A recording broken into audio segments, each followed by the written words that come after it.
Yeah, I remember this trial went on for a while. The defense attorney for this guy was trying to get evidence thrown out and say all kinds of stuff like that. This is the guy that killed a Washington State trooper, and they're trying to get the evidence thrown out. Well, it got denied, and this man got sentenced to over 10 years for killing a Washington State trooper. The man convicted of killing Washington State Trooper Christopher Gadd has received the maximum sentence of 125 months in prison. Fox 13's Alejandro Guzman wraps up today's sentencing. The public needs to know that driving like that is unacceptable. Period.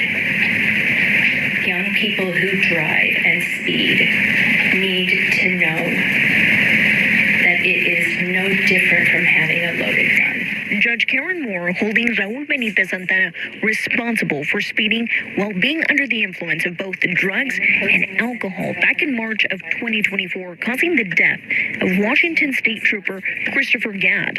You were traveling at over 100 miles an hour for a length of time. You endangered everyone on the roadway. Judge Moore handing down the maximum sentence to the 34-year-old man, 125 months for vehicular homicide and 14 months for vehicular assault, which will run concurrently for a total of about 10 years, 4 months. This is a very difficult and deeply sad case. He is deeply remorseful. Benitez Santana's stoic look may come across cold. His attorneys say it's been their legal strategy to avoid anyone hyperanalyzing his every move.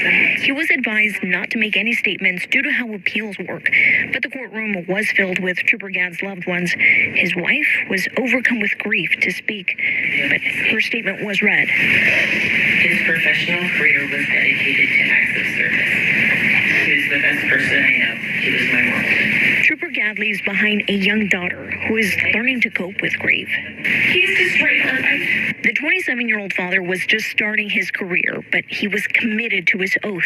WSP Chief John Batiste says Gadd had a saying, just one more stop. Chris was about to go on break with a peer, and he told his peer, I'm going to make one more stop. And unfortunately, that ended up being his last. It's just one of the dangers troopers face out on the roadways. Gadd's loss has only fueled his colleagues to double down on DUI enforcement. That's what we do. We're about saving lives, and that's what Christopher was about, saving lives. But it takes motorists to help us prevent tragedies like this. In Snohomish County, Alejandra Guzman.